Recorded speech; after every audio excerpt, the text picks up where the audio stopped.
कभी कभी सबसे ज्यादा डर वहां नहीं होता जहां अंधेरा होता है, बल्कि वहां जहां सब कुछ साफ दिखता है लेकिन समझ कुछ नहीं आता। शहर का नाम था जसवंतपुर। छोटा सा शहर, लेकिन कहानियां बड़ी बड़ी रखता था। पुरानी इमारतें, टूटी सड़कों पे भागती जिंदगी और अखबारों में छपी वो खबरें जिन्हें लोग चाय में डुबोकर भूल जाते थे। लेकिन इस बार जो छपा वो कोई नहीं भूला। स्कूल टीचर की रहस्यमयी हत्या, शरीर पर एक भी खरोंच नहीं, सिर्फ गले में लिपटा हुआ वही रुमाल जिस पर खून से लिखा था, पहला था ये, अगला तू है। नाम था शीतल मिश्रा, उम्र 21 साल, सरकारी स्कूल में टीचर थी, बच्चों की फेवरेट और मोहल्ले की सबसे चुप लड़की, शरीफ इतनी कि पड़ोसी के कुत्ते ने भी कभी नहीं काटा। उस दिन शाम के ठीक 7:35 बजे जब स्कूल से लौटकर उसने दरवाजा खोला था तो कोई उसके पीछे भी अंदर आया था। दरवाजा अंदर से बंद मिला था, खिड़कियां भी। कोई तो था जो अंदर से आया और बाहर गया ही नहीं। लेकिन सीसीटीवी में कुछ नहीं था, ना कोई आवाज, ना कोई चेहरा, बस खामोशी। पोस्टमार्टम रिपोर्ट कहती है शरीर बिल्कुल सही था, कोई जहर नहीं, कोई चाकू नहीं, बस आंखों में कुछ ऐसा था जैसे जाते वक्त किसी ऐसे को देख लिया हो जिसे देखना नहीं चाहिए था। और फिर वो मिला, टेबल के नीचे रखा एक पुराना लिफाफा जिस पर लिखा था, अगर मैं मरी मिलूं तो ये उन्हीं को देना जिनकी याद में अब भी रोटियां जलती हैं। अंदर था एक नाम, आर्यन सिंह। अब तक ये नाम किसी के लिए बेगाना था, लेकिन अगली सुबह ये नाम एक इंसान के लिए जिंदगी और मौत का दरवाजा बन गया। अब कहानी आर्यन की, 23 साल का लड़का, न कोई बड़ा बैकग्राउंड, न कोई खतरनाक पास्ट, बस एक भटकी हुई जिंदगी जो अब सब कुछ जानना चाहती थी। आर्यन जसवंतपुर से 3 साल पहले बाहर गया था। क्यों? क्योंकि एक ऐसा राज था जिसे मिटाना जरूरी था। लेकिन शीतल मिश्रा की मौत ने वो राज फिर से जिंदा कर दिया। पहली बार जब पुलिस ने उससे सवाल किया, वो बस एक ही बात कह पाया, मैं उसे जानता था, लेकिन वो कैसे मरी मुझे नहीं पता। लेकिन उसकी आंखें कुछ और कह रही थीं। कहानी अब बदलने वाली थी।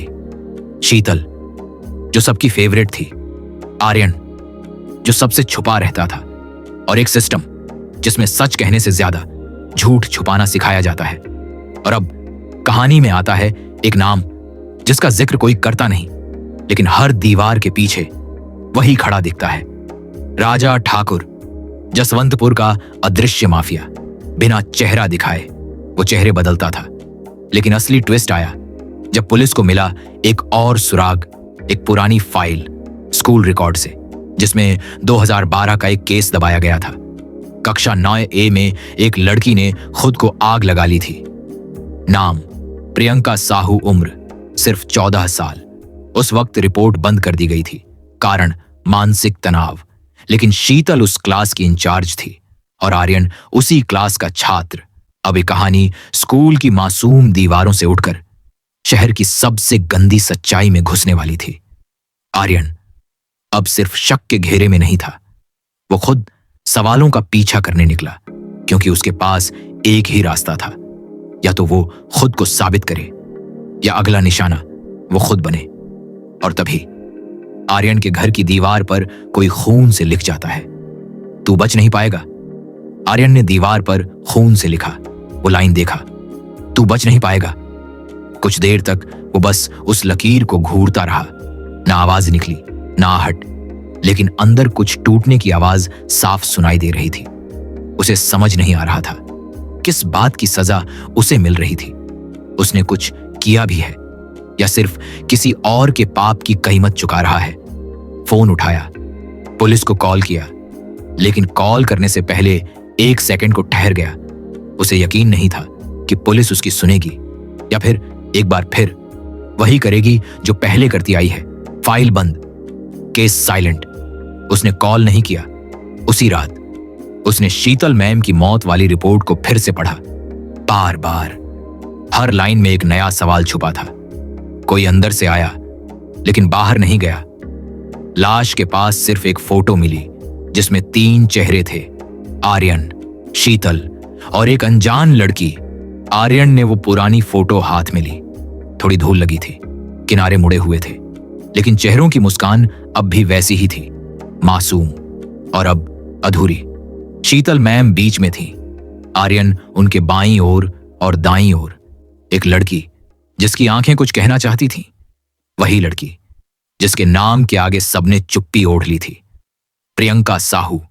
आर्यन को याद आया वो दिन जब स्कूल में हंसी की आवाजें आम थीं और प्रियंका उन सब के बीच सबसे शांत थी। न ज्यादा बोलती थी, न ज्यादा हंसती थी, बस नोटबुक में कुछ लिखती रहती थी हर वक्त।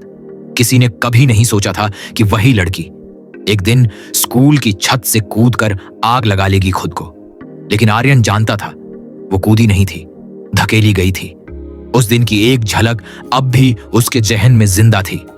छत पर 3 लोग थे, प्रियंका और 2 लड़के। उन लड़कों में से एक था विवेक शर्मा और दूसरा आज जसवंतपुर का सबसे ताकतवर नाम, राजा ठाकुर का छोटा भाई समर ठाकुर। ये नाम पहले कभी जुबान पर नहीं लाया गया, क्योंकि लाने वालों की जुबान या तो काट दी गई या हमेशा के लिए बंद हो गई।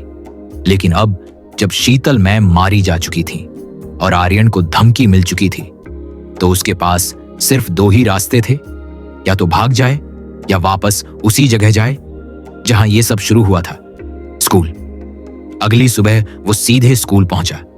वहां सब कुछ बदल चुका था। वो कमरा जिसमें शीतल मैम की लाश मिली थी अब ताला लगा हुआ था, लेकिन आर्यन के पास एक चाबी थी। उसकी यादें। कमरे के अंदर घुसते ही एक सिहरन सी दौड़ गई उसकी रीढ़ में। फर्श पर अब भी हल्का सा निशान था जहां लाश मिली थी। दरअसल उस निशान को मिटाया नहीं गया था, जैसे किसी ने जानबूझकर छोड़ दिया हो, ताकि देखने वाला हर बार डर से कांपे। वो धीरे धीरे उस टेबल की ओर बढ़ा जहां शीतल मैम बैठती थीं। टेबल के नीचे उंगलियां घुमाते हुए उसे एक पुराना पेन मिला, लेकिन वो सिर्फ पेन नहीं था, वो एक रिकॉर्डिंग डिवाइस था जिसमें आखिरी रिकॉर्डिंग थी उसी दिन की, जब शीतल मारी गई। आर्यन की उंगलियां कांप रही थीं। उसने बटन दबाया। प्रियंका, प्रियंका, अगर तू मुझे सुन सकती है तो माफ कर देना बेटा। शीतल मैम की आवाज थी, धीमी, कांपती हुई, जैसे किसी ने बहुत देर से रोना रोक रखा हो। मैंने सच देखा था और मैं उसे छुपा नहीं सकती। मैं जानती हूं तुझे मारा गया था और अब शायद मेरी बारी है, पर मैं डरूंगी नहीं। मैंने वो सीसीटीवी फुटेज छुपा ली है, स्कूल के पुराने स्टोर रूम के पीछे वाली दीवार में, उस खाली टंकी के अंदर। अगर कोई इसे सुन रहा है तो सच्चाई वहां दबी है। रिकॉर्डिंग कट हो गई। आर्यन की सांसें तेज चलने लगी। वो समझ गया था यह सिर्फ एक हत्या नहीं थी, यह एक बहुत पुराना राज था जिसे मिटाने के लिए कोई अब भी लोगों को मार रहा है। उसे बिना वक्त गंवाए स्कूल के स्टोर रूम जाना था, जहां आज तक कोई भी अकेले नहीं जाता। वहां पहुंचते ही उसे एक अजीब सन्नाटा मिला, जैसे उस कमरे ने बरसों से कुछ कहना बंद कर दिया हो। दीवार के पीछे की उस खाली टंकी को ढूंढते हुए उसकी उंगलियां धूल में भीग गईं और फिर एक ठक ठक की आवाज आई। धातु के अंदर कुछ था। टंकी को धकेला तो अंदर से एक पुराना पेन ड्राइव निकला और साथ में एक स्कूल की लाल डायरी जिस पर प्रियंका का नाम लिखा था। आर्यन ने डायरी खोली। पहला पन्ना ही जल चुका था, लेकिन दूसरे पन्ने पर लिखा था, वो मेरे कमरे में आए थे, तीनों। मैं चिल्लाई, लेकिन उन्होंने मुझसे मेरी जुबान छीन ली। शीतल मैम दरवाजे के पास थीं। उन्होंने देखा पर कुछ नहीं कहा। आर्यन का गला सूख गया। वो तीनों, विवेक, समर और तीसरा कौन? क्या शीतल मैम उस वक्त चुप थीं? तो फिर अब क्यों बोलने निकली? और सबसे बड़ा सवाल, अगर उन्होंने फुटेज छुपा ली थी तो क्या कोई और भी जानता था? आर्यन उस पेनड्राइव को लेकर सीधा अपने पुराने दोस्त विशाल के पास पहुंचा। विशाल, जो अब एक लोकल साइबर कैफे चलाता था और कभी इंटरनेट हैकिंग का मास्टर था। आर्यन ने बिना कुछ कहे पेनड्राइव उसकी ओर बढ़ा दी। विशाल ने प्लग इन किया और जो पहली वीडियो खुली उसमें वही क्लासरूम था। प्रियंका अकेली बैठी थी। फिर 3 चेहरे अंदर आए। वीडियो ब्लर थी, पर आवाजें साफ थीं। समर, ये गलत है यार। चुप रह विवेक। अब तू भी डर गया? किसी को पता चल गया तो? किसी को कुछ नहीं पता चलेगा। इस स्कूल में सब अंधे हैं और शीतल मैम तो हमारी साइड हैं। वीडियो कट गई। आर्यन और विशाल दोनों चुप। एक सन्नाटा जिसमें सिर्फ कंप्यूटर की फैन की आवाज थी और भीतर एक उठता हुआ तूफान। आर्यन की आंखों में अब डर नहीं था, वो सवाल भी नहीं था, बस एक बात थी। अब मैं कुछ नहीं छोड़ूंगा। अब उसकी लड़ाई खुद से नहीं, सिस्टम से थी, उन नामों से थी जो चेहरों के पीछे छुपे थे। और वो तीसरा नाम जिसने प्रियंका को जलते हुए देखा और कुछ नहीं किया। कहानी अब उस मोड़ पर थी जहां से या तो न्याय मिलेगा या एक और लाश गिरेगी, और इस बार वो लाश किसी बड़ी कुर्सी की होगी।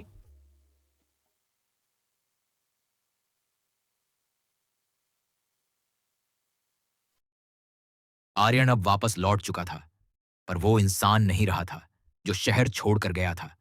उसके अंदर कुछ बदल गया था। शायद गुस्सा था, या अपराध बोध, या फिर सिर्फ वो दर्द जो तब होता है जब सच सामने होते हुए भी कोई देखना नहीं चाहता।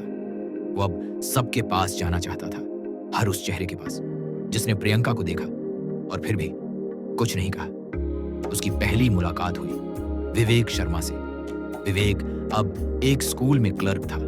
हर सुबह टाइम से आता, चुपचाप फाइलें टाइप करता और शाम होते ही गुमनाम हो जाता। आर्यन उसे देखकर थोड़ी देर तक चुप रहा, फिर धीरे से उसकी टेबल पर वो पेन ड्राइव रख दी। विवेक ने पलट कर देखा, पहचान लिया।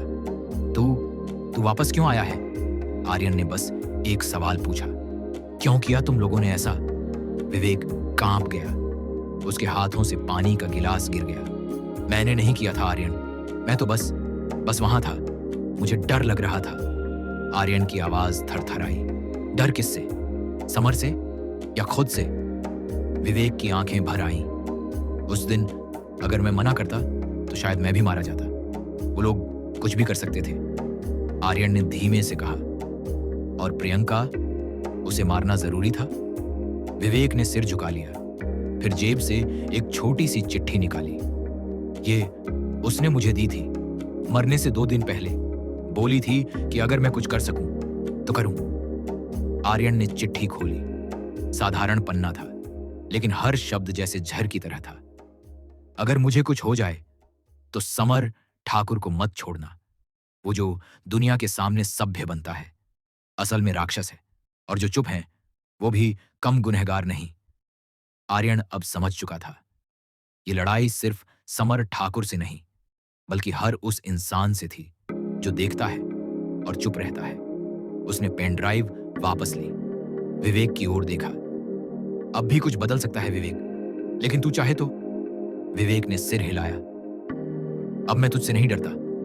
आर्यन ने शहर की दीवारों पर प्रियंका की तस्वीरें चिपकाना शुरू कर दिया। हर पोस्टर के नीचे एक लाइन लिखी थी, कौन जिम्मेदार है? और फिर उस रात आर्यन के घर की दीवार पर फिर से खून से लिखा मिला, अब तेरा नाम भी जोड़ दिया गया है। लेकिन इस बार आर्यन हंसा।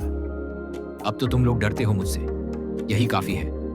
कभी कभी शहर इतने साफ सुथरे दिखते हैं कि लगता है जैसे यहां कभी कुछ गलत हुआ ही नहीं। लेकिन जब दीवारों की पपड़ी उतरती है तो उनके नीचे सिर्फ ईंटें नहीं मिलती, लाशें मिलती हैं। आर्यन अब सीधे उस नाम की ओर बढ़ रहा था जिसका जिक्र लोग फुसफुसाकर करते थे, समर ठाकुर। राजा ठाकुर का छोटा भाई, बचपन से ही जिद्दी, तेज और बेरहम। कहते हैं ना, जब किसी को लगता है कि वो कानून से ऊपर है तो वो इंसान नहीं रहता, राक्षस बन जाता है। आर्यन ने सीधे समर ठाकुर के बंगले का रुख किया। बंगले के गेट पर 2 गार्ड थे, मुंह पर चुप्पी, आंखों में खौफ। आर्यन रुका नहीं, धीरे से कहा, उससे कह दो आर्यन आया है आखिरी बार मिलने। कुछ सेकंड की चुप्पी, फिर दरवाजा खुला। अंदर एक बड़ी सी हॉल, दीवारों पर महंगी पेंटिंग्स, लेकिन उन रंगों के पीछे छुपी थी गंध, डर की, सत्ता की और लहू की। समर ठाकुर एक आरामदायक कुर्सी पर बैठा था। सिगार के धुएं के बीच से आर्यन को देख रहा था, जैसे शिकार को देखा जाता है। अरे वाह, तू वापस आ ही गया। आर्यन चुपचाप सामने बैठ गया। कुछ सेकंड बस निगाहें टकराईं। तेरे जैसे लोग आते हैं, भौंकते हैं और फिर भाग जाते हैं। आर्यन ने जेब से पेन ड्राइव निकाली, टेबल पर रख दी। इसमें सब कुछ है, प्रियंका की चीख, शीतल मैम की मौत की वजह और तेरी असलियत। समर मुस्कुराया। और तुझे क्या लगा इससे कुछ होगा? आर्यन की आवाज थमी हुई थी, पर ठोस। हो ना हो, पर अब तू चैन से सो नहीं पाएगा। समर ने धीरे से सिगार बुझाया और झुककर उसकी आंखों में देखा। अगर तू जिंदा वापस चला गया तो समझना मेरी गलती है। आर्यन उठा।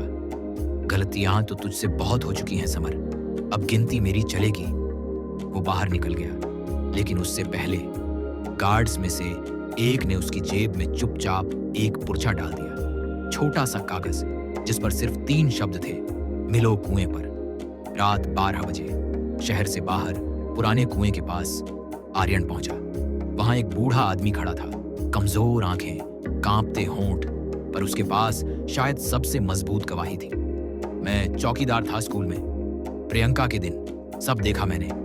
वो लोग 3 थे, समर, विवेक और तीसरा खुद तेरा चाचा जगदीश। आर्यन के पैरों तले जमीन हिल गई। जगदीश सिंह, उसका ही चाचा, जिसने उसे बचपन से पाला।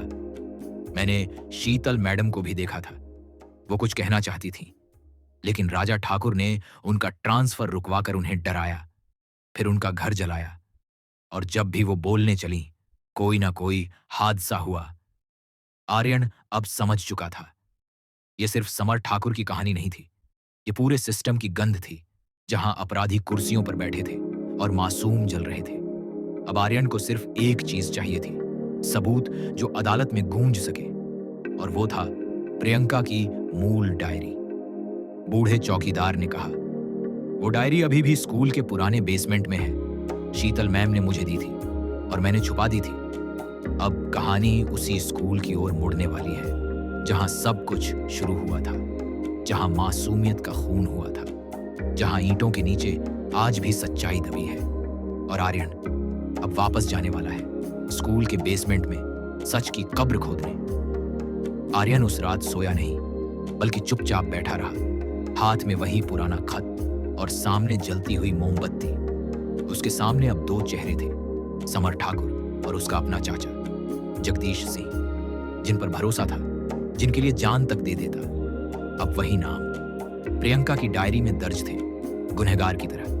सुबह की पहली किरण भी डर से थरथरा रही थी। आर्यन ने तय कर लिया था, अब वक्त है स्कूल के उस पुराने बेसमेंट में जाने का, जहां शायद सिर्फ धूल और सड़न नहीं, बल्कि पूरा सच दफन था। स्कूल का पिछला हिस्सा अब कबाड़ बन चुका था।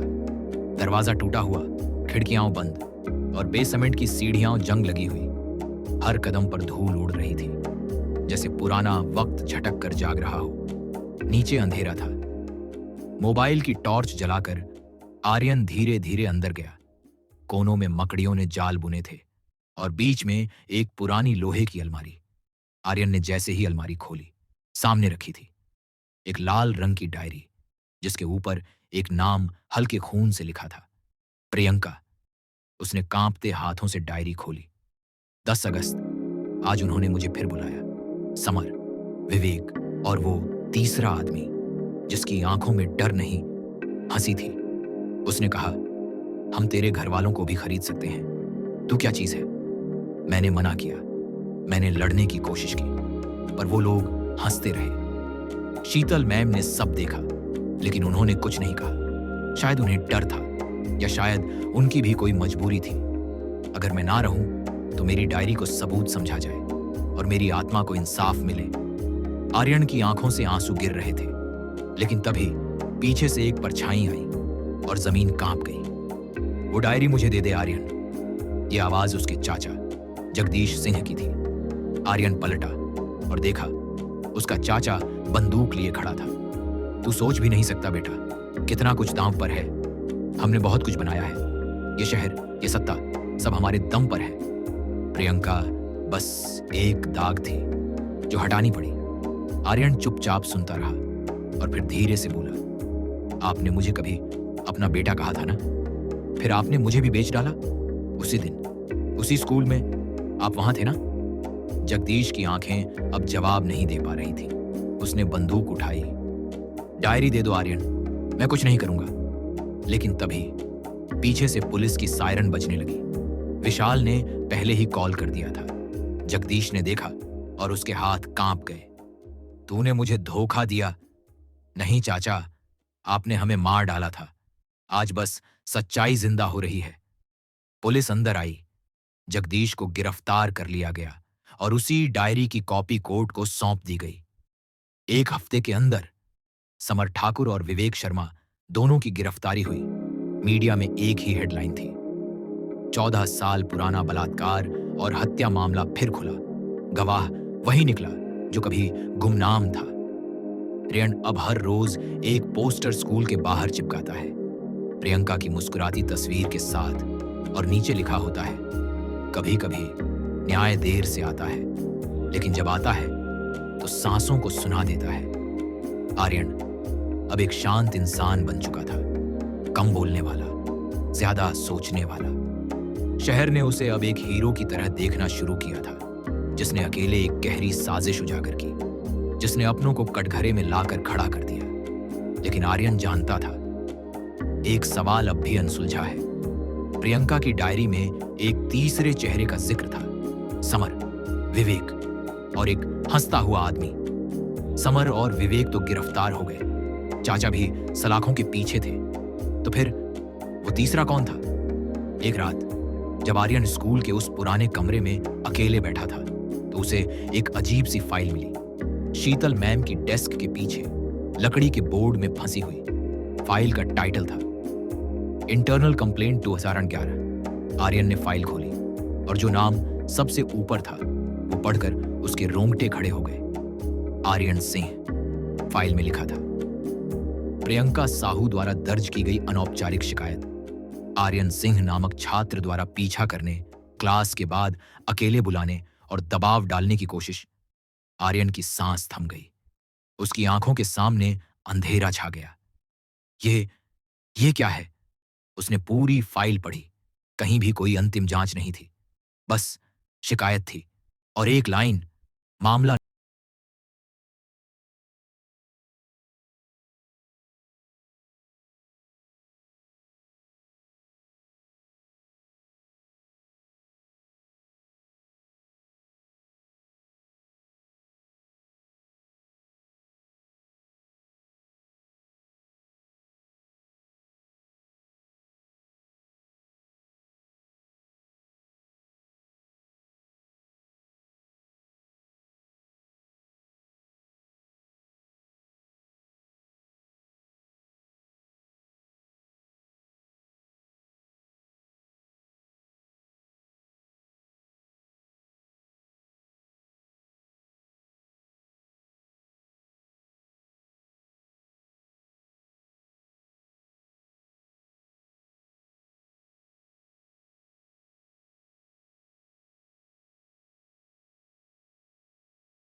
आर्यन। कहानी वहीं खत्म हुई जहां वो शुरू हुई थी, एक स्कूल में, एक मासूम की चीख में और एक लड़के की चुप्पी में। लेकिन अब वो चुप्पी आवाज बन चुकी थी, खामोश निशान, वो जो लौट कर कभी नहीं आया। यही था उसका सच।